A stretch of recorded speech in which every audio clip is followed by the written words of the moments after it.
출애굽기 25장 17절로 22절까지 우리 다 함께 봉독하십니다.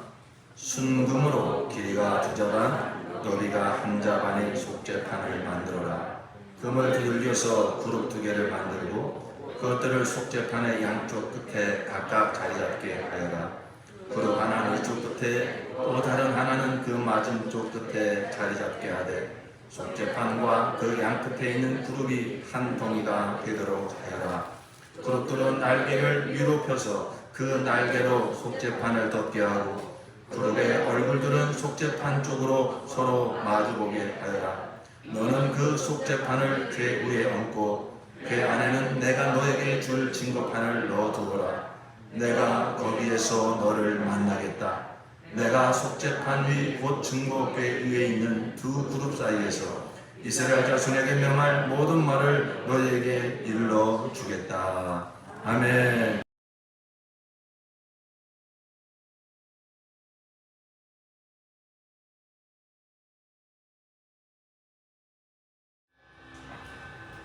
할렐루야. 우리 하나님의 위대하신 구원을 찬양합니다. 하나님께서 여러분을 너무너무 사랑하십니다. 그래서 저와 여러분을 너무너무 보고 싶어 하십니다. 여러분도 우리 하나님, 우리 주 예수님 보고 싶습니까? 이제 우리가 날마다 주님을 모든 지치정소되어서 주님을 만날 수 있지만 특별히 이렇게 하나님 피로 사신 교회로 모여서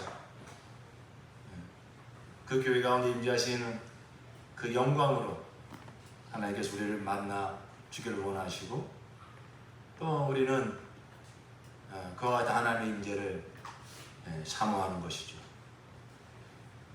그래서 우리가 주일이 기다려지는 것이고 예배가 기다려지는 것이고 내 영혼에 바로 그 주님을 향한 그러한 그리움이 있는 것입니다.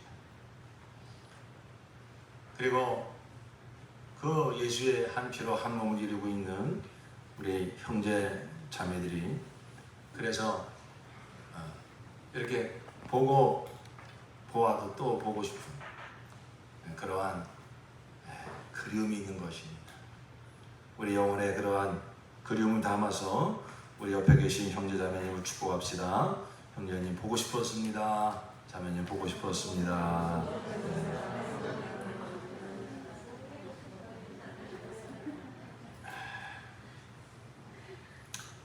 사랑하면 만나고 싶은 겁니다.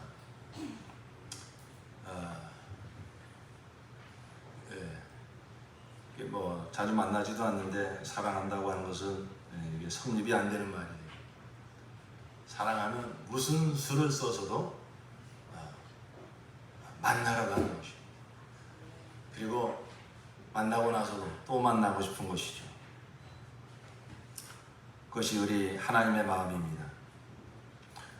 오늘 우리에게 주신 본문의 말씀은 하나님께서 모세를 통해서 하나님의 백성, 이스라엘 백성을 출애굽시킨 다음에 시내산으로 이끌어서 모세를 그 시내산으로 올라오게 해서 법을 주시죠.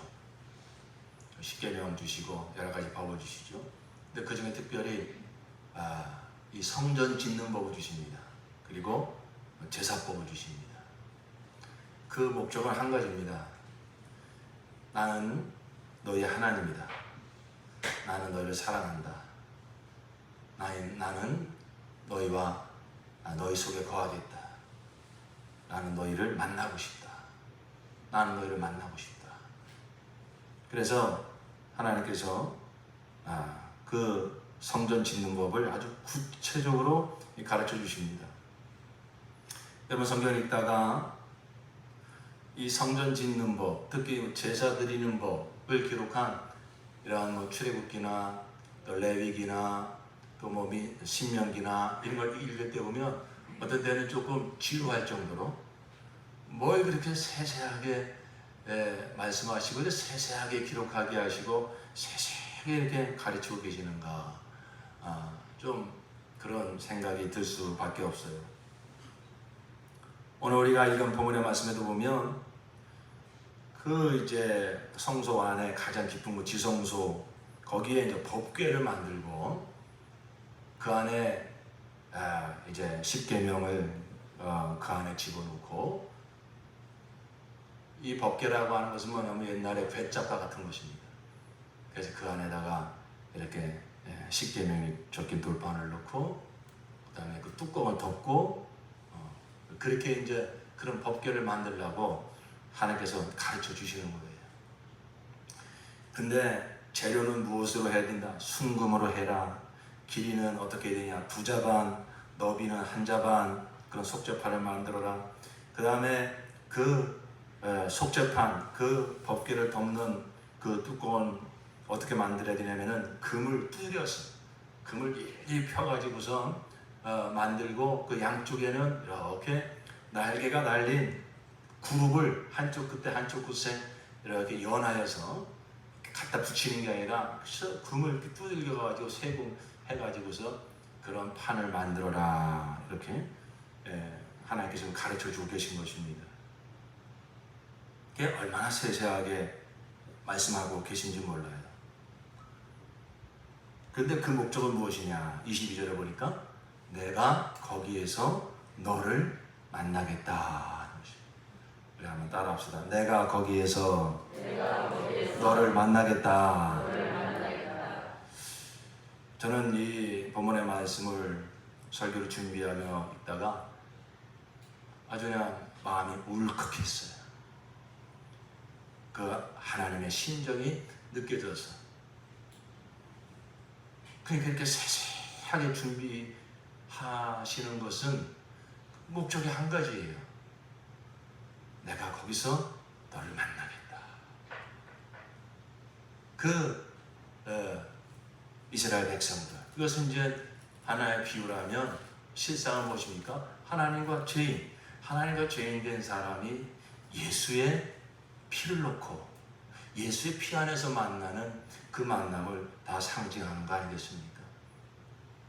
그러려면은 그건 그냥 허술하게 그 만남의 장소가 만들어지면 안 됩니다. 그 만남에 무엇도 시비를 걸 수 없도록, 그러려니까 하나님과 죄인이 만난다는 것은 빛과 어둠이 만나는 것 같아서 그 만남 자체가 심판이고 만남 자체가 죽음이에요. 그러나 하나님께서는 우리 죄인된 사람들을 만나기를 원하시고 구원하기를 원하십니다. 그래서 하나님께서 그 만남의 법을 가르쳐 주시는 겁니다. 죄인들이 나를 만날 수 있는 그 길을 열어주시는 것입니다. 그게 바로 무엇이냐? 바로 그 피의 제사. 너희가 피를 가지고 나가라. 그래서 이 지성소라는 것은 무엇이냐면 하나님을 만나는 곳인데, 거기서 하나님을 만나려면 우리 29장을 보실까요? 29장에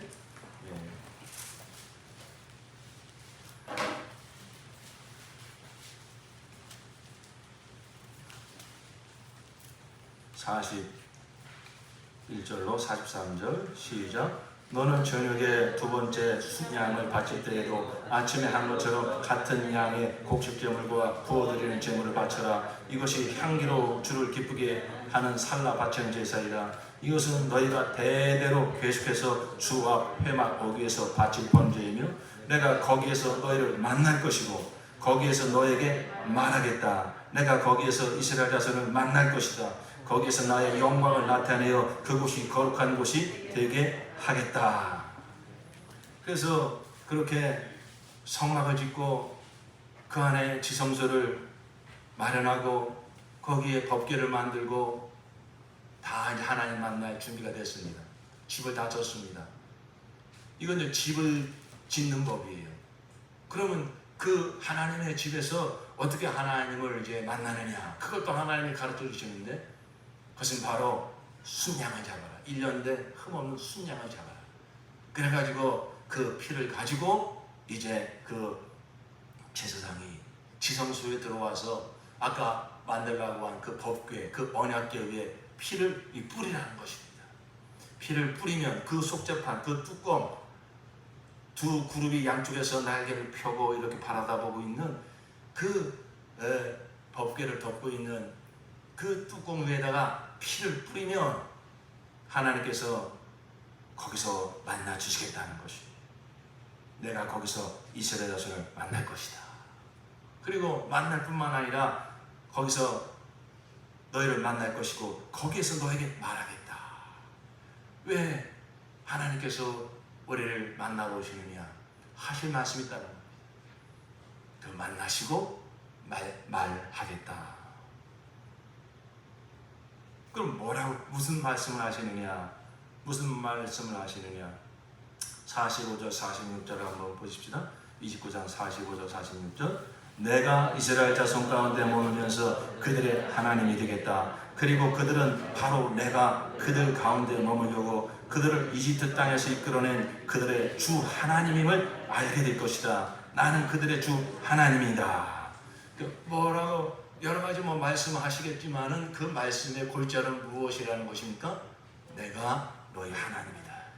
너희는 내 백성이다.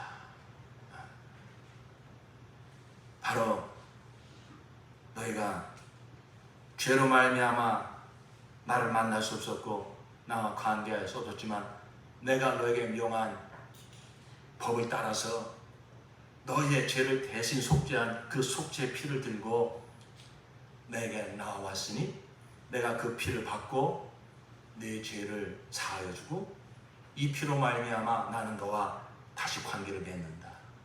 나는 너희 하나님이다. 너는 내 백성이다.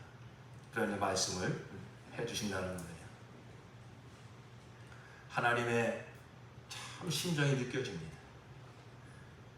그 죄인과 만남을 가지시려고 그 만남에 하나님의 공의가 만족되어지고 그 다음에 죄인들이 그 죄로 말미암아 하나님께 나아올 수 없었으나 그 거룩하신 하나님 앞에 온전히 나와 하나님과 죄인이 만날 수 있는 그 만남을 준비하신 하나님. 그러니까 세세하게 가르쳐 주시는 겁니다. 하나님의 그 공의가 다 이루어지는 법 하나하나를 다 정확하게 말씀해 주시는 겁니다.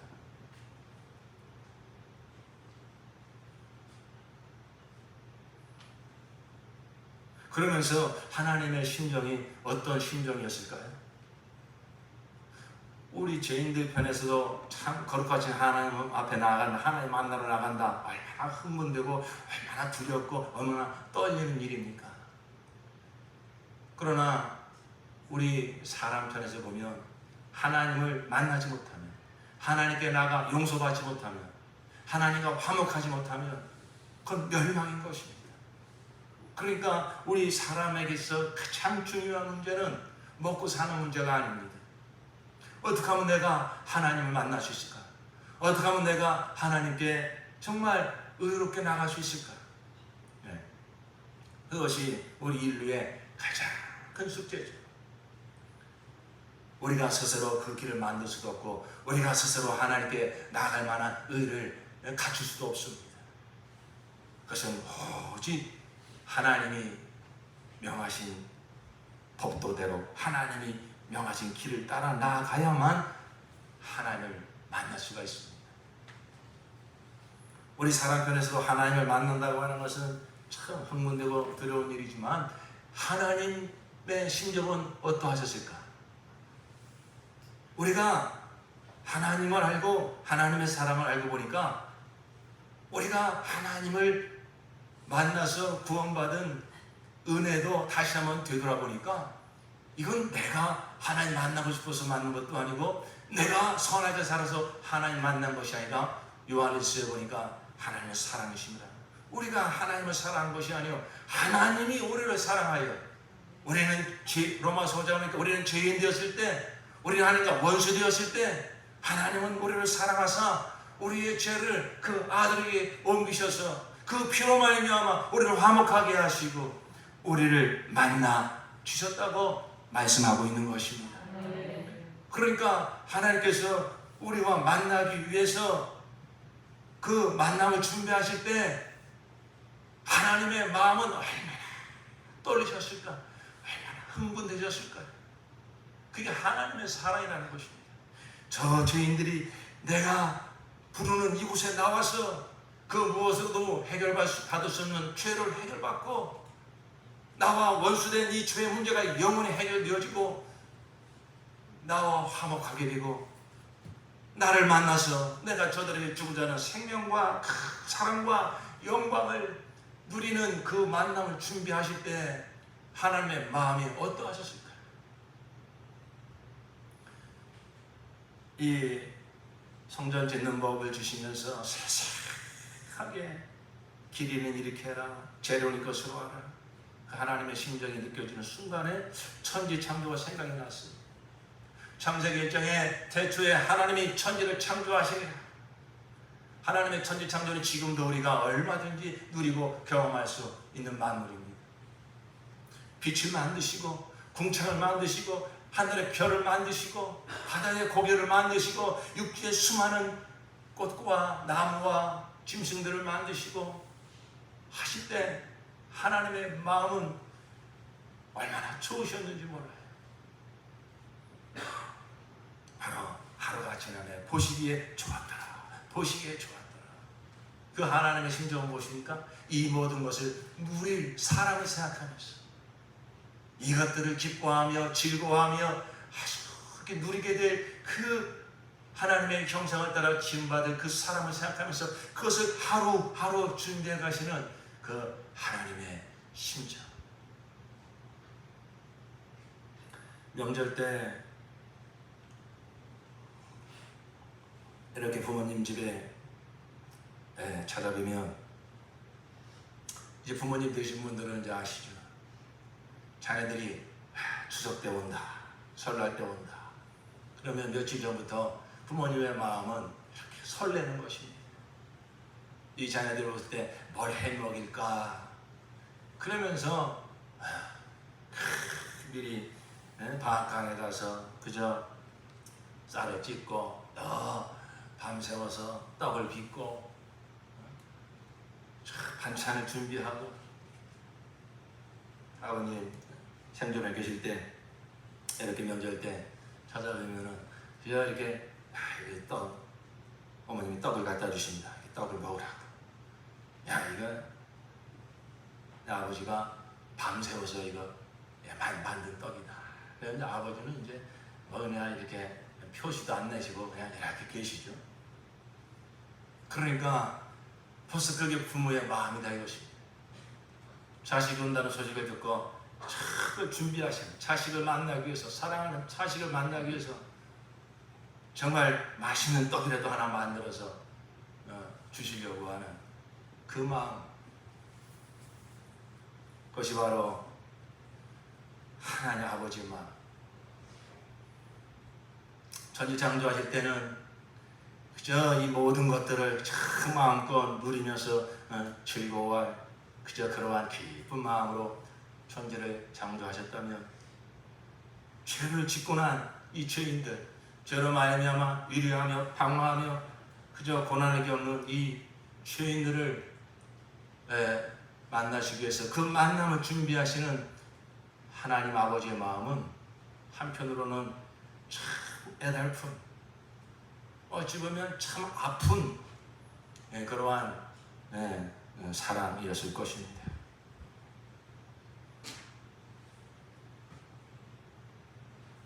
이사야 59장 1절에 주님의 손이 짧아서 구원하지 못하시는 것도 아니고 주님의 귀가 어두워서 듣지 못하시는 것도 아니다. 오직 너희 죄악이 너희와 너희의 하나님 사이를 갈라놓았고 너희의 죄 때문에 주님께서 너희에게서 얼굴을 돌리셔서 너희의 말을 듣지 않으실 뿐이다.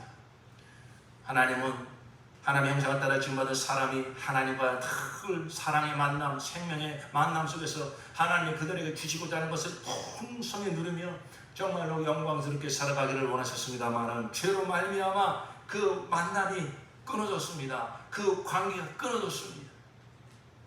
하나님은 전능하신 하나님이시지만 그러나 거룩하신 하나님이시기 때문에 죄가 있는 상태로 그대로 만나 줄 수는 없는 것입니다.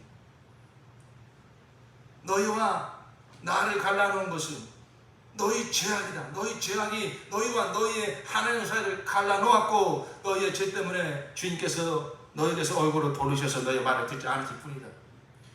그래서 하나님께서 그러한 죄인들이 죄 때문에 하나님께 나오셨고 하나님을 만날 수 없는 죄인들이 하나님을 만날 수 있는 길을 하나님께서 죄를 짓자마자 가르쳐 주시고 그 길을 열어주셨으니 그게 바로 무엇이냐? 피의 제사를 드리는 것입니다.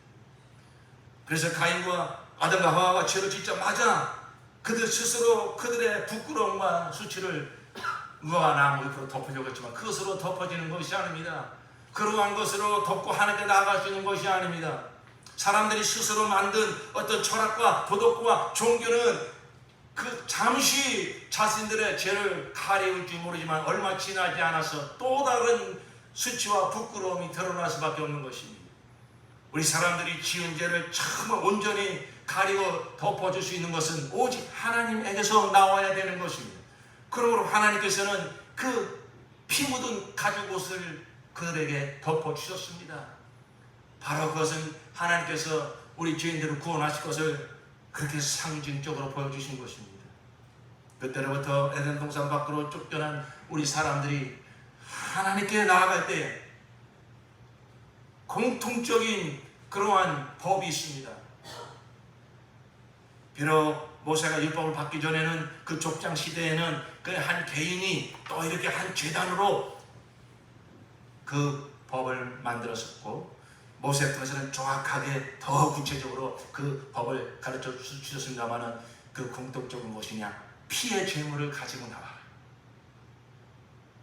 너의 피의 제물이 무엇입니까? 속죄 제물, 대속물, 나를 대신해서 죽는 제물, 내 죄값을 대신 치르는 그 제물을 가지고 나오라는 것입니다.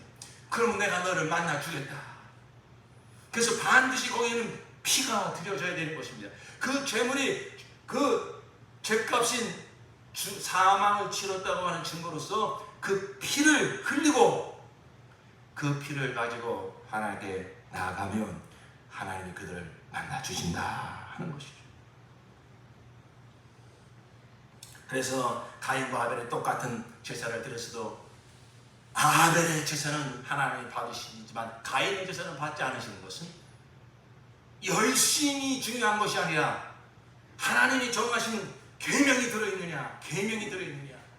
하나님이 우리 인간들을 만나시는 계명은 무엇이냐면은 피의 계명, 피의 제사가 있어야 되는 것이죠. 그러니까 아벨은 피의 제사를 드려 하나님이 그 제사를 헌양하시지만 가인은 자기가 열심으로 수고한 그 곡식을 하나님께 제사를 드리지만 하나님은 그 제사를 받지 않으시는 것은 바로 무엇을 가르쳐 주는 것입니까? 우리 죄인들이 하나님께 나아갈 때는 하나님이 가르쳐 주신 법, 바로 그 죄를 사하는 죄값을 대신 치르는 피를 하나님께 보여야만, 피의 제사를 드려야만 하나님이 우리를 만나 주신다고 하는 것을 가르쳐 주시는 것이죠.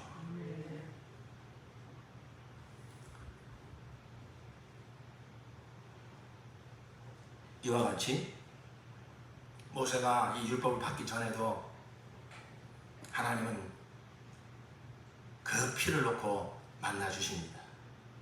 우리가 대표적으로 알 수가 있는 것은 아브라함이 100살의 아들 이삭을 얻었습니다. 그 이삭은 바로 예수를 상징하는 것입니다. 그런데 하나님께서 그 이삭이 한 청소년 15살, 16살 그쯤 되었을 때에 제물로 바쳐라. 너무나 어마어마한 명령을 하셨습니다. 그래서 아브라함은 이미 믿음이 이제 충만하게 장성한 자가 되었기에 너무너무 괴롭고 너무너무 정말 고통스러운 일이지만 하나님은 죽은 자도 살리신 하나님, 없는 자도 있게 하신 하나님, 그런 믿음이 있었기에 그 아들 이삭을 이제 저 모리아 산으로 데리고 가서 하나님께 제물로 바칩니다. 칼을 들어 그를 번제로 바치라고 그랬어요. 번제로 바치라고 하는 건 무엇이냐면은 죽이고 각을 뜨고 그 다 불태우고 피를 다 바치는 제사를 말하는 것이죠. 아브라함이 그와 같은 그 아들 이삭을 번제로 하나님께 드리려고 칼을 드는 순간에 하나님께서 아브라함아 멈춰라. 네가 나를 경외하는 줄 내가 알았노라. 그러면서 그 아들 이삭을 대신해서 양을 준비해 놓으시고 그 양을 대신하여 하나님께 제물로 바치게 하십니다. 그리고 모세를 통해서는 우리가 오늘 주신 본문의 말씀처럼 하나님께 제사를 드릴 수 있는, 그래서 하나님 만날 수 있는 그러한 성전을 어떻게 져야 되는지, 그리고 성전 안에서 어떠한 법도를 따라서 제사를 드려야 되는지, 그러면 내가 거기서 너희를 만나겠다. 이게 하나님의 약속입니다.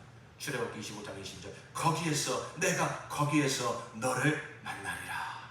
이게 하나님의 아주 간절한 소원이요, 우리 죄인들을 향한 하나님의 아주 극진한 사랑이죠.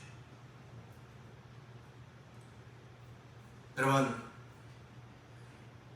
이 하나님의 간절한 마음이 구약성경 내내 흐르고 있습니다.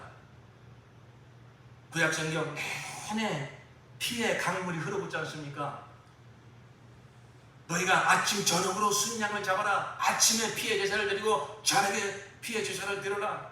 여러분, 그 성전에는 피가 마를 날이 없었습니다. 날 피가 흘러고 있었습니다. 여러분, 물리적으로만 생각하면 좀 끔찍하죠.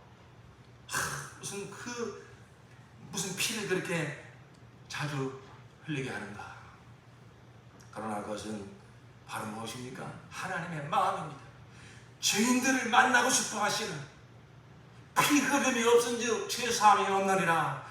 히브리서 9장 22절.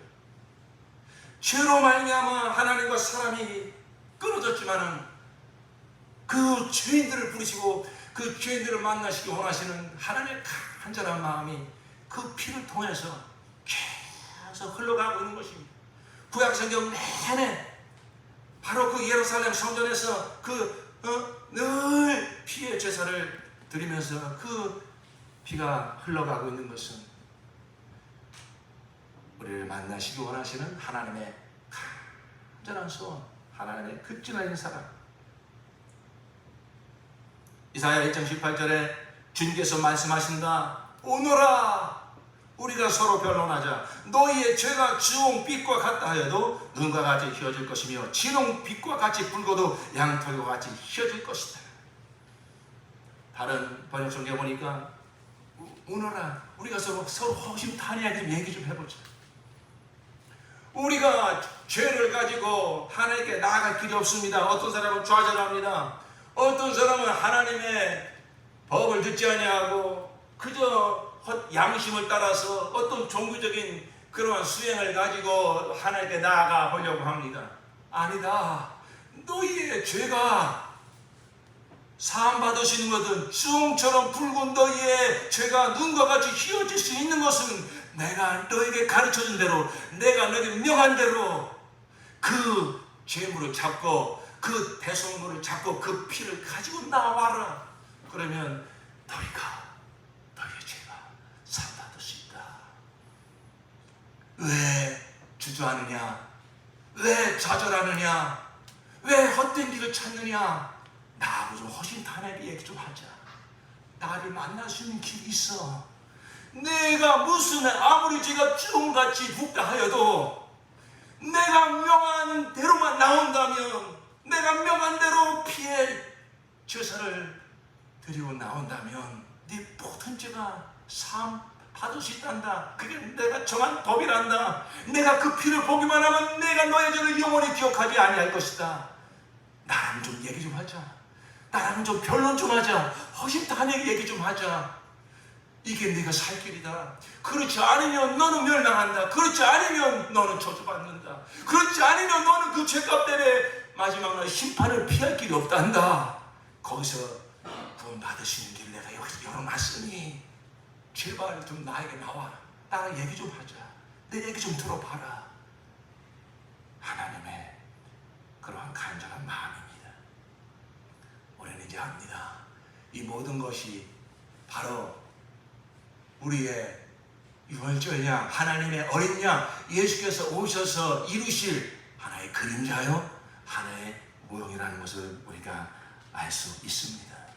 드디어 그 율법과 선지자가 마련한 그 길을 따라서 때가 참에 하나님께서 그 아들을 보내사 여인에게서 나게 하시고 율법 아래 오게 하신 것은 율법 아래 있는 우리를 속량하려 하시리요 하나님의 아들을 삼으려 하시니라. 드디어 그 길 따라 예수가 오셨습니다. 그 예수를 알아본 마지막 선지자 김예 요한이 그 예수를 보고 뭐라고 외칩니까? 보라, 세상 죄를 지고 가는 하나님의 어린 양이로다. 예수께서 그가 33년간 이 세상에 살아계실 동안에, 그리고 본격적으로 3년 반 동안 공생을 사실 동안에 예수께서 바라보는 지점은 오직 한 곳이었습니다. 예수께서는 섬김을 받으러 온 것이 아닙니다. 인자가 온 것은 섬김을 받으러 온 것이 아니요 오히려 도리어 섬기라며 내 몸을 죄인들의 대속물로 내어주려 함이로라. 그러나 죽은 자도 살리고 풍랑도 잠잠케 하고 안진뱅이도 일으키고, 그러면서 많은 자들이 그를 추앙하며 오병이어의 이적을 일으킬 때는 절정에 도달해서 우리의 왕이 되어달라고. 그러나 예수께서 오신 목적은 그가 무슨 종교 하나 만들려 오신 것도 아니고 먹고 마시는 문제 해결하려 오신 것도 아니고 나는 나를 보내신 이의 뜻을 행하러 합니다. 내 살을 먹고 내 피를 받아 마셔라. 그래야만 너희의 죄가 영원히 사라질 것이고 하나님과 영원한 관계를 맺게 될 것이고 너희 안에 영생이 있게 될 것이니라. 사람들은 알아듣기 어렵다 그러면서 다 예수를 떠납니다. 그러나 사람들이 알아주지 않건 우리 주 예수께서는 오직 아버지의 뜻을 이루러 오셨으니, 아버지의 뜻은 그 아들을 보고 믿는 자마다 죄사함 받고 구원 얻어 영생 얻는 것이다. 아버지의 간절한 뜻은 그 죄인들을 만나시려고 하는 것이고 그 죄인들에게 당신의 영원한 생명을 주려고 하시는 것이고 멸망치 않고 영생을 얻게 하려 하시는 것입니다. 하나님이 세상을 이처럼 사랑하사 독생자를 주셨으니 이런 자를 믿는 자보다 멸망치 않고 영생을 얻게 하려 하십니다. 그 뜻을 이루러 오신 예수 그리스도. 요한복음 12장 31절에 이제 이 세상의 심판이 이르렀으니 이 쌍 임금이 쫓겨나리라. 내가 땅에서 들리면 모든 사람을 내게로 이끌겠노라. 내가 땅에서 들리면 모든 사람을 내게로 이끌겠노라 하시니, 이렇게 말씀하신 자기가 어떠한 죽음으로 죽을 것을 보이심이로라. 드디어 예수께서 십자가를 지시기 전날 밤이 되었습니다. 제자들과 함께 성만 찬양하십니다. 떡을 떼어주며 잔을 주시면서 하시는 말씀이 마태복음 26장 28절, 이것은 죄 사함을 얻게 하려고 많은 사람을 위하여 흘리는 바 나의 피 곧 언약의 피니라. 나의 피 곧 언약의 피니라. 하나님께서는 우리와 만나시기 위해서 그 피의 법을 가르쳐 주시고 거기에 하나님의 자신의 이름을 걸고 아예 언약을 체결해 버리셨어요. 누구도 이 언약을 무효할 수 없고 나는 이 약속을 했으면 반드시 지키는 하나님이라고 하는 것은 그 피를 놓고 하나님께서 말씀하신 것입니다.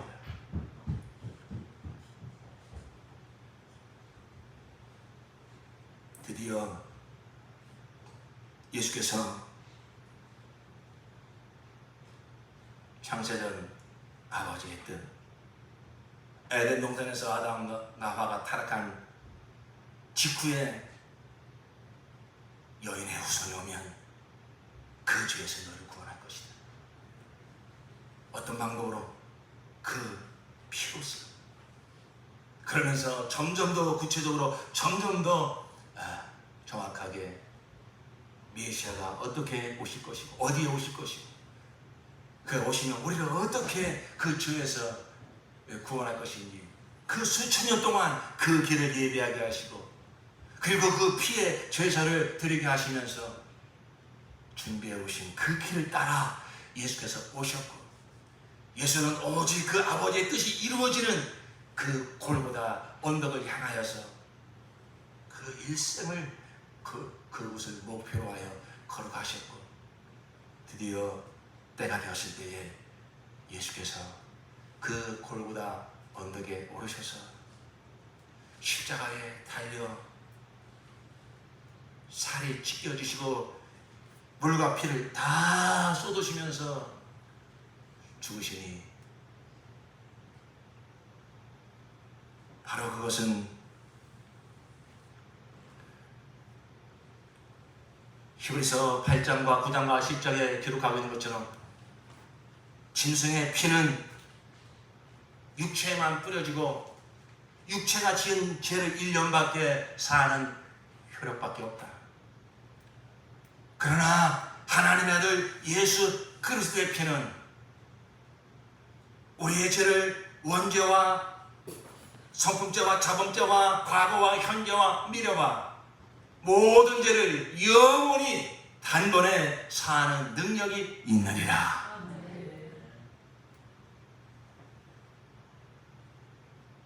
그는 우리의 영원한 대제장이 되시고 우리의 영원한 제물이 되시고 우리의 영원한 성전이 되시어서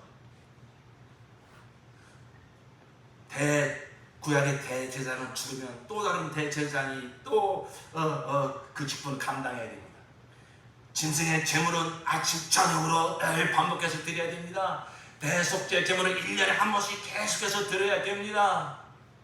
그리고 아무 데서나 그 제사를 드리는 것이 아니라 예루살렘 성전에 가서만 드려야 됩니다. 그런데 예수께서 그 예루살렘 성전 앞에 오셔서 뭐라고 말씀하십니까? 이 성전을 헐어 버려라. 내가 사흘 만에 다시 세우리라. 그것은 이 모든 것이 다 모형이었다 하는 것입니다. 드디어 예수께서 우리의 영원한 대제사장, 또 다른 대제사장이 올 필요가 없습니다. 그는 영원히 사시는 하나님이시기 때문에 그는 우리의 영원한 대제사장이 되어주시고 계속해서 반복해서 드리는 제물이 이제 더 이상 필요 없습니다. 왜? 그 자신이 제물이 되셔가지고, 그리고 그 자신을 찢어 그 물과 피를 다 쏟으시며 그 골고다 언덕에 다니셔서 단번에 영원한 제사를 드림으로, 그를 믿는 자는, 이 하나님의 뜻을 받아들이는 자는 나는 죄인이요, 나는 죄로 만나면 멸망할 수밖에 없지만 이 죄인이 하나님께 나아가 하나님을 만나고 제사함 받고 구원받고 영생할 수 있는 길을 하나님께서 구약 내내 준비해 오시더니 마침내 그 길 따라 독생자 예수 그리스도를 보내셔서 그를 십자가에 달려 피 흘려 죽게 하사 그 피가 내 모든 죄를 사하였습니다. 이 십자가의 복음을 듣고 예수의 피의 복음을 듣고 믿기만 하면, 회개하고 믿기만 하면, 그렇습니다. 나 죄인입니다. 나 하나님 앞에 서고보니, 하나님의 법 앞에 서고보니 나는 살인자여, 나는 가늠한 자여, 나는 도둑질한 자여, 나는 죄로 말미암아 마땅히 하나님의 그 의로운 법의 심판을 받아 나는 지옥과 마땅한 자입니다. 그러나 하나님께서 이런 죄인을 사랑하여서 내가 아직 죄인 되었을 때, 내가 원수 되었을 때 하나님을 알지도 못하고 하나님이 있으면 있긴 어딨어. 예수가 무슨 하나님의 아들이야. 2000년 전에 저 이스라엘에서 죽은 그 예수가 나와 무슨 상관이야. 이렇게 하나님을 부정하고 사람이 다 어느 정도 욕심 부리며 사는 거지, 미워하며 사는 거지, 탐심을 일으며 사는 거지, 욕지거리하며 사는 거지, 그게 뭐 다 인생이지. 그렇게 살려 나였다 이것입니다. 그래서 로마서 5장에 하시는 말씀이 무엇입니까? 우리가 아직 죄인 되었을 때에 그리스도께서 우리를 위하여 죽으심으로 하나님께서 우리에게 대한 자기의 사랑을 확증하셨느니라. 죄인지도 몰랐어요. 그냥 그게 남들 다 그렇게 사니까 나도 그렇게 살면 되는 줄 알았어요. 그러나 한 번 죽는 것은 사람의 정한이 지요 그 후에는 반드시 심판이 있으리니 믿건 믿지 않건 모든 사람들은 다 거룩하신 하나님 앞에 다 서서 그 영혼이 다 부활하여서 나중에 하나님의 거룩한 백보자 심판 앞에 서서 하나님의 거룩한 법대로 다 심판을 받아야 된다는 것입니다. 그것도 알지 못하고 그 죄 하나, 그 마음에 품은 죄, 마음에 누군가를 미워했으면 하나님의 법은 살인이라는 것입니다. 이런 어마어마한 죄를 지으면서도 하나님 부정하고 내가 왕이 되어서 내 멋대로 내 마음대로 내 육체의 정욕대로 살아가고 있을 때, 아직 죄인 되었을 때 하나님께서 나를 아시고 창세에서 나를 택하셨기 때문에 하나님께서 나를 사랑하셔서 그리스도를 보내시고 그에게 내 죄를 옮기셔서 그가 죽임을 우리의 허물을 인하며 그가 상함 우리의 죄악을 인하며 그가 징계를 받으면 우리가 평화를 누리고 그가 채찍에 맞으면 우리가 나음을 입었느니라. 우리는 다 양 같았어. 각기 제 길로 갔거늘 여호와께서는 우리 무리의 죄를 그에게 담당시키셨도다. 여러분, 2000년 전 칼보리 언덕 예수 그리스도의 십자가는 나를 위한 십자가예요. 내 죄를 영원히 단번에 사하셔서 구원하시기 위한 하나님의 놀라운 구원의 역사가 바로 칼보리 언덕 예수 그리스도의 십자가에서 이루어진 줄로 믿습니다. 우리가 그 복음을 어느 날 듣는 거예요. 내 멋대로 내 마음대로 살아가던 그 죄인을 하나님이 찾아오시는 것입니다. 나는 너를 만나고 싶다. 내가 거기서 너를 만나겠다. 그래서 우리 죄인을 어디로 초대하시냐, 어디로 부르시느냐, 바로 칼보리 언덕 예수 그리스도의 십자가 앞으로 우리를 부르시는 것입니다. 우리가 물리적으로 그곳에 간다는 것이 아니라 그 칼보리 언덕 십자가 흘린 예수 십자가의 복음, 예수의 피의 복음이 성령으로 말미암아 예루살렘으로부터 시작을 해서 땅 지구를 한 바퀴 돌아 우리 대한민국 땅에 들어왔고, 오늘날 21세기를 살고 있는 저와 여러분에게 어느 날 전도자를 통해서, 어느 날 설교자를 통해서, 어느 날 성경을 읽다가 성령께서 그 복음을 감동시켜 주시는 것입니다. 그때 내 영은 성령의 인도하심 받아 어디로 초대되어 가느냐, 어디로 부름받아 가느냐, 바로 그 칼보리 언덕 예수 십자가 앞으로 내 영이 바로 이끌려 가는 것입니다. 거기서 하나님은 나를 부르신 것입니다. 하나님께서 저와 여러분을 만나고 싶다는 것입니다. 어디서? 구약 시대에는 바로 그 성전에서, 지성소에서, 거기서 내가 너를 만나겠다 이렇게 말씀하신 하나님, 그것은 모형입니다. 바로 실상은 무엇입니까?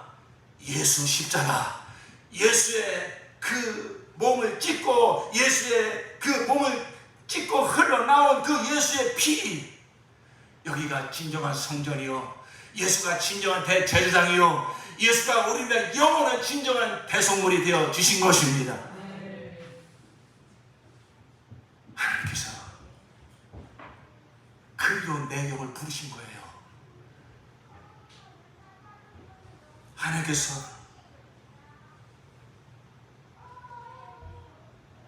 내 영을 어느 날 내 인생 가운데 찾아오셔서, 어느 날 내가 병이 들고, 어느 날 내 사업이 망하고, 어느 날 자녀와의 관계가 정말로 무너지고, 부부의 관계가 무너지고, 이런저런 하나님께서 일들을 허락하시면서 내 마음이 무너집니다. 내 심령이 가난해집니다. 그러니까 전에는 들리지 않던 복음이 들립니다. 그런데 이 복음이 어떤 역사를 이루냐면은 내 영혼을 어딘가 데리고 간다. 하나님이 나를 어디론가 초대하신다 이것입니다. 나를 부르신다 이것입니다. 사랑하는 아들아, 이리로 와라. 거기서 내가 너를 만나리라. 그래서 하나님의 부르심을 따라 그곳에 가보니 거기에 무슨 황금이 있는 것도 아니고 무슨 맛있는 진수 성찬이 차려져 있는 것도 아니고, 그곳에 가보니 거기에 무엇이 있습니까? 예수가 있어요. 근데 예수가 어떻게 계십니까? 자신의 살을 찢고 자기의 피를 다 쏟아 나를 기다리고 있는 것입니다.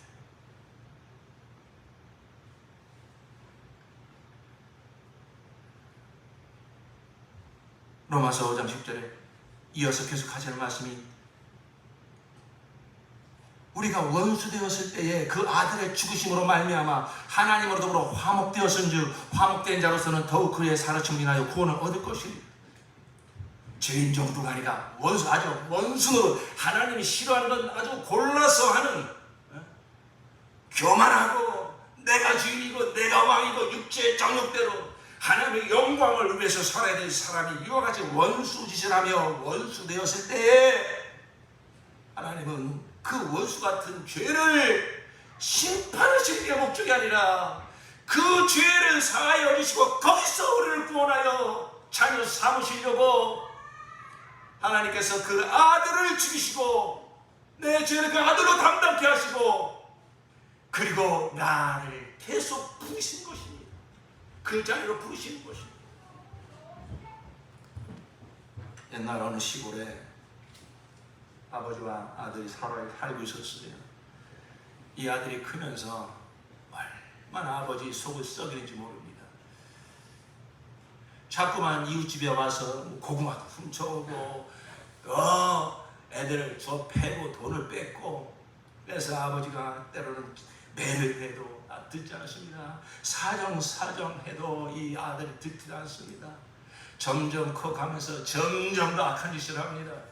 어느 날 무슨 소문이 들리냐면은 시장에서 이 동네 사람들이 아주 오지니까 그 시장에 소를 내다 팔고 돌아오다가 어떤 사람이 그 돈을 다 뺏겼다는 것입니다. 그 산 깊은 곳에서 어떤 청년이 뛰어나와서 그 아주 산적 같은 놈이 뛰어나와서 가면을 쓰고 나와서 두건을 쓰고 나와서 그저 칼로 찌르고 돈을 다 빼앗아 간다는 것입니다. 혹시 내 아들이 아니나 다를까 이 아들이 그저 흥청망청 돈을 막 쓰고 다니는 것입니다. 내 아들이 이런 짓을 했구나. 이 아버지는 결단을 합니다. 그래서 어느 날 집에서 아들한테는 얘기도 안 하고 기르던 그 소를 가지고 장날에 가서 소를 팝니다. 그리고 주머니에 아주 이렇게 보일 정도로 두둑하게 돈을 집어넣고 그 산적이 출현한다고 하는 그 산을 일부러 그 아버지가 걸어갑니다. 아니나 다를까 잠시 후에 어떤 청년이 두건을 쓰고 칼을 들고 그저 뛰어내려오더니 한 말도 하지 않고 그냥 사정없이 찔러버립니다. 그리고 주머니에서 돈을 빼앗아 달아나 버립니다. 아버지는 그 아들의 칼에 찔받아 죽었습니다. 이 아들은 이게 왜 행견이야 하고 돈다발을 들고 뛰어 이제 집에 가서 몰래 그 돈 보자기를 풀어보니까 돈이 가득 들어있습니다. 그런데 거기에 낯익은 편지 한 장 있습니다. 낯익은 글씨로 쓴 편지 한 장 있습니다. 사랑하는 아들아, 사랑하는 아들아, 더 이상 나쁜 짓 하지 말고 착하게 살아달라. 아들아, 그제서야 정신이 번쩍 나서 내가 아버지를 죽였구나, 내가 아버지를 찔렀구나. 사랑하는 성도 여러분, 예수께서 십자가에 죽으실 때 누가 그 예수를 찔렀습니까? 누가 예수를 죽였습니까? 무엇이 예수의 옆구리에 창을 박았고, 무엇이 예수의 머리에 가시별관을 씹었고, 무엇이 예수의 양손과 양발에 대못을 박았습니까? 여러분, 그게 물리적으로 보면 로마 군병이 한 짓이지만 영적으로 보면 그게 무엇입니까? 내 죄가 예수를 못 박은 것입니다. 내 죄가 예수를 찌른 것입니다. 내 죄가 예수를 죽인 것입니다.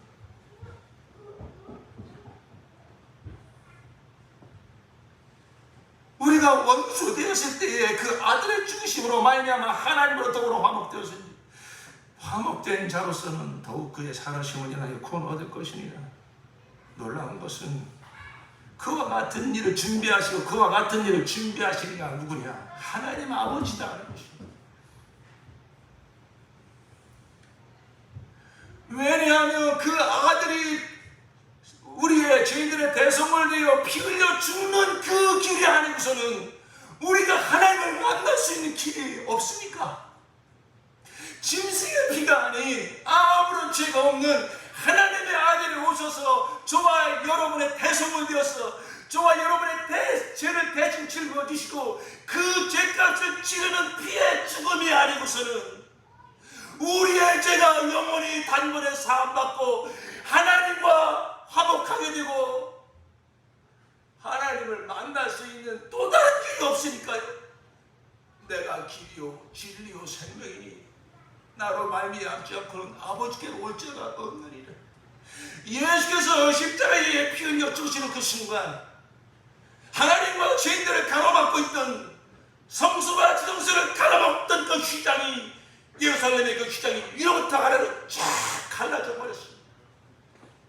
그 예수의 피로 말미암아 예수의 십자가의 피로 말미암아 누구든지 그 예수의 피를 믿음으로 먹고 마시는 자는 그 예수의 피가 내 영혼에 뿌려져서 하나님과 나 사이를 가로막던 죄가 영원히 단번에 사여지고 그리고 우리가 나의 하나님 나의 구주 예수 그리스도를 내 영혼에 생명으로 모시고 왕으로 모시고 언제나 어디서나 늘 나의 하나님의 예수를 만날 수 있고 그 생명을 누릴 수 있고 그 영광을 누릴 수 있는 길이 열려진 것입니다.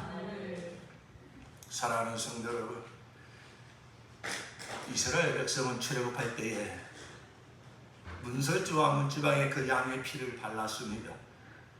그래서 하나님의 심판이 넘어갔습니다. 여러분, 하나님의 간절한 소원이 있습니다.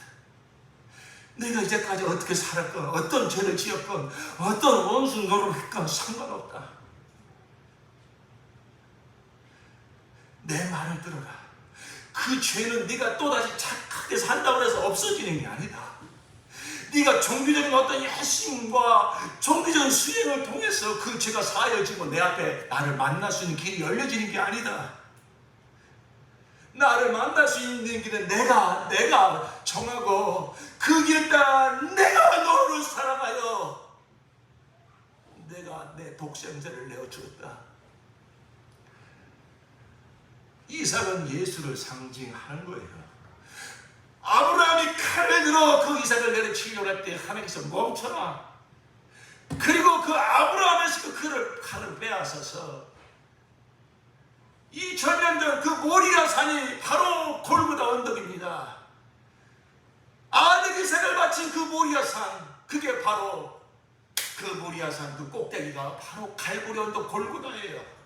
거기서 예수가 십자가에 못 박혀 죽으신 거예요. 하나님은 그 칼을 아브라함에서 거두어서 그 아들에게 지으신 거예요. 그 죄값을 이삭을 대신해서 그 어린 양이 대신 거기서 죽은 것, 이것이 그림자라면 실상은 하나님의 어린 양 예수께서 오셔서 우리의 유월절령 예수께서 십자가에 달리셨을 때 하나님께서 거룩하신 하나님은 그 죄를 반드시 심판하셔야 되는 분이십니다. 그런데 그 죄를 원수 같은 하나님의 원수 노릇한 나의 죄를 나에게 물지 아니하시고 그 죄를 그 아들에게 옮겨 놓으시고 그 아들에서 하나님의 심판을 퍼부으신 것입니다.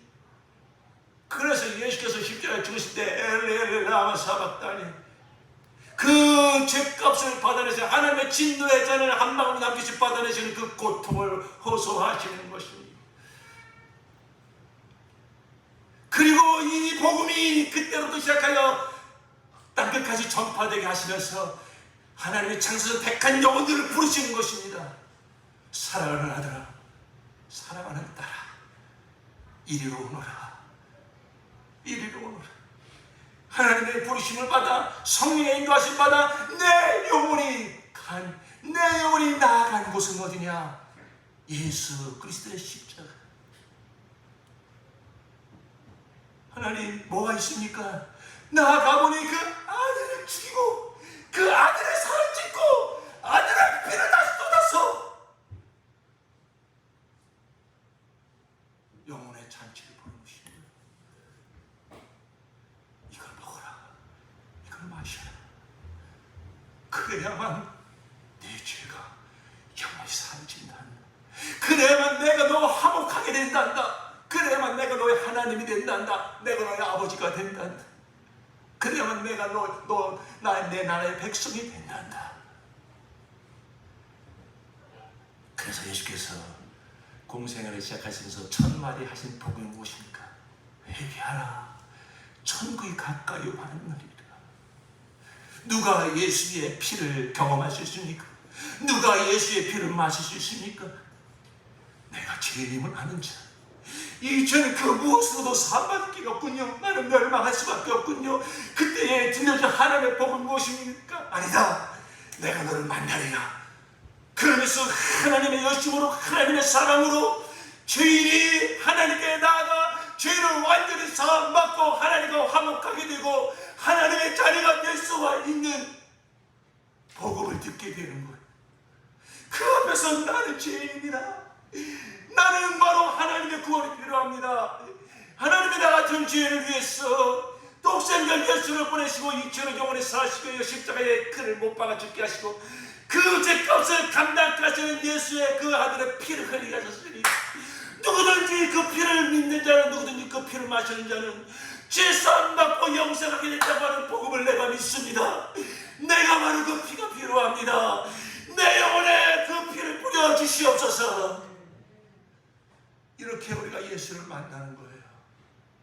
예수를 만나는 첫 경험이 무엇입니까? 예수님을 만나는 첫 인상이 무엇입니까? 오병이의 이적이 아니지 않습니까? 그것은 다 하나의 예수의 피를 만나기 위한 십자가로 나아가기 위한 하나의 징검다리에 불과한 것입니다.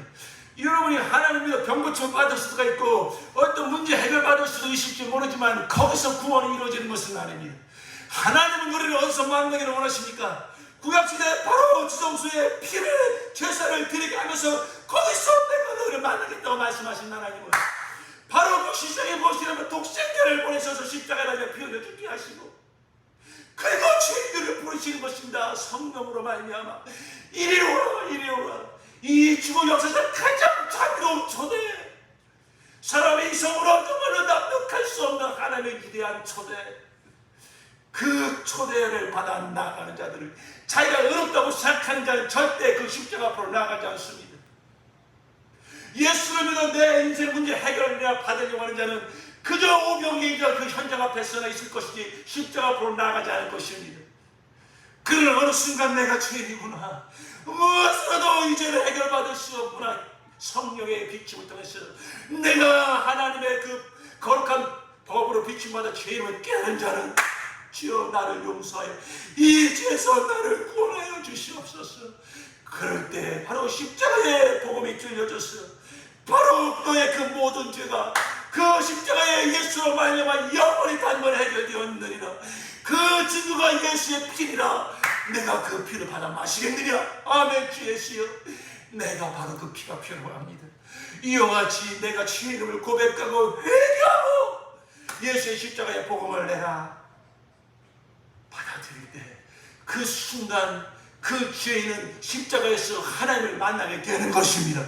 예수의 피를 경험하게 되는 것입니다. 사랑하는 성도 여러분, 이것은 내 영혼을 영원히 결정짓는 결정적인 진리입니다. 교회를 오랫동안 다녔다고 죄송받고 구원받은 것이 아니에요. 우편 강도는 그날 예수를 하나님 아들로 인정했지만 그날 그는 구원을 받을 수 있었던 것입니다. 교회를 얼마나 오랫동안 다니느냐가 중요한 것이 아닙니다. 얼마나 정말로 종교적인 그 행사를 열심히 했느냐가 중요한 것이 아닙니다. 하나님의 부르심을 받아 십자가 앞으로 내 영혼이 나아가 진정한 회개를 통하여 나는 지금 마땅한 죄인입니다. 나 하나님의 복으로 버린 내가 살인할 수도 없어요. 또 가늠할 수도 없었습니다. 오래전 제가 우리 사모와 말다툼을 했습니다. 심하게 싸웠습니다. 그날 저녁에 와서 무릎 꿇고 기도하는데 내 마음속에 하나님의 음성이 들립니다. 이 살인자야. 하나님, 제가 사모하고 좀 싸우곤 했지만 너무 하시는 거 아닙니까? 그런 막 반감이 올라오면 내 마음속에 왜 내가 이런 사모를 만나서 내가 왜 목회를 제대로 하지 못하고 그러한 생각을 하지 않느냐. 예, 했습니다. 그게 바로 무슨 말하는 것입니까? 사모라고 하는 존재를 내 인생에서 지워버린 거 아니냐. 사모라는 존재를 내 부정한 거 아니냐. 그게 살인입니다. 대성통곡하며 울었습니다. 대성통곡하며 회개했습니다. 여러분, 하나님의 거룩한 법이 성령으로 말미암아 우리의 영혼에 비춰질 때에 나같이 추악한 죄인이 없고 나같이 잔악한 죄인이 없고 나같이 간악한 죄인이 없는 것입니다. 바로 그 죄인들에게 들려지는 최고의 법은 무엇이냐? 회개하라. 예수의 피가 너의 모든 죄를 사하여 있느니라. 바로 이 경험이 있어야 됩니다. 내가 하나님 앞에서 정말 내가 죄인된 고백이 있었는가? 진정한 죄인된 고백이 있다면 그에게 하나님께서 반드시 주시는 영적 조건이 무엇이냐? 예수의 피를 먹고 마시는 경험. 예수의 피로 이 모든 죄에서 사함받는 경험을 주시는 것입니다. 그 순간 내가 유쾌하게 된 날이 하늘로부터 임한다고 했습니다. 이 죄에서 자유하게 되는 이 평안, 이 죄에서 노임을 받고 하나님과 화목하게 되는 이 기쁨, 이것이 구원의 기쁨인 것입니다. 사랑하는 성도분, 여러분에게 그런 경험이 없다면 다른 것에 속지 마시고 주여 내 영혼을 불쌍히 여기고 주시옵소서. 주여 정말로 내 영혼에 예수의 피의 경험이 있게 하여 주시옵소서. 마귀에게 속지 말게 도와 주시옵소서. 마귀는 에덴 동산서부터 계속 지금까지 어떻게 속입니까?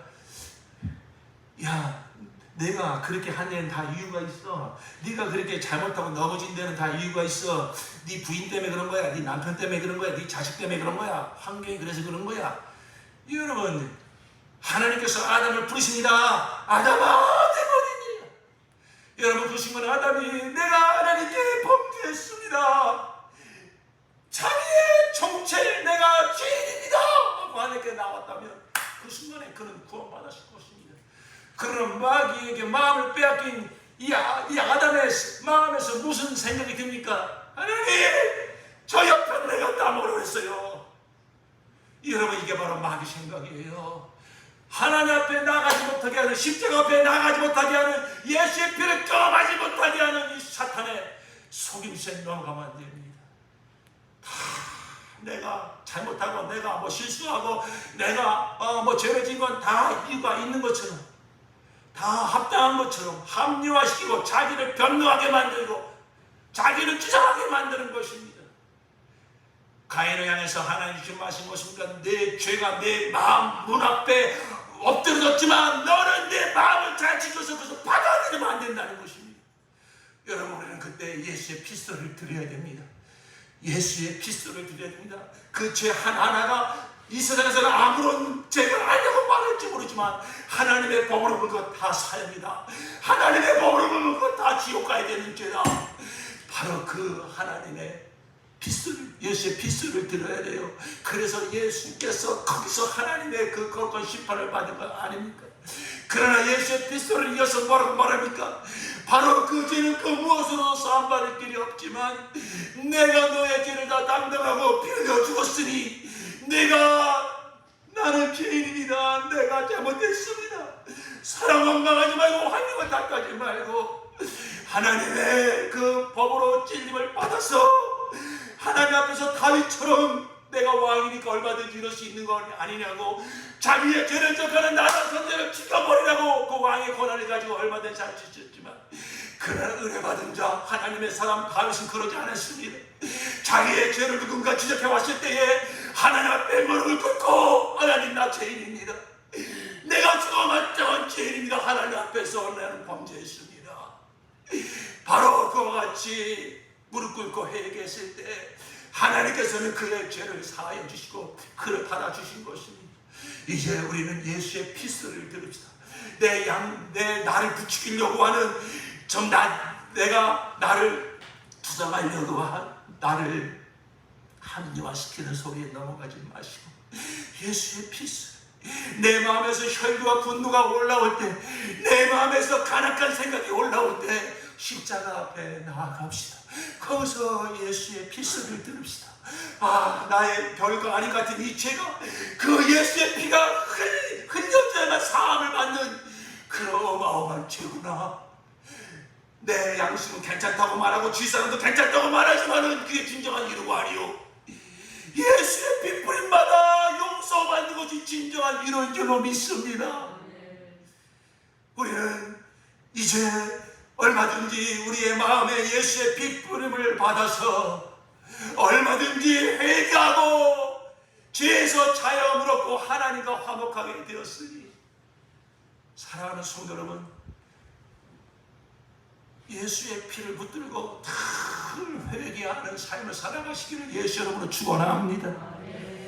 동시에 예수의 피를 힘입어 악한 마귀의 정죄와 자책감을 가지게 하는 막한 마귀의 소금씨를 향해서는 내 모든 죄가, 내가 정죄한 내 모든 죄가 예수의 피로 다 사함받았으니 이 거짓말장이 하면 내게서 떠나가라고 예수의 피를 힘입어 담대하게 마귀의 거짓말을 쫓아내시고 지성수까지 담대히 나아가시기를 예수 여러분으로 축원합니다. 우리 한번 기도합시다.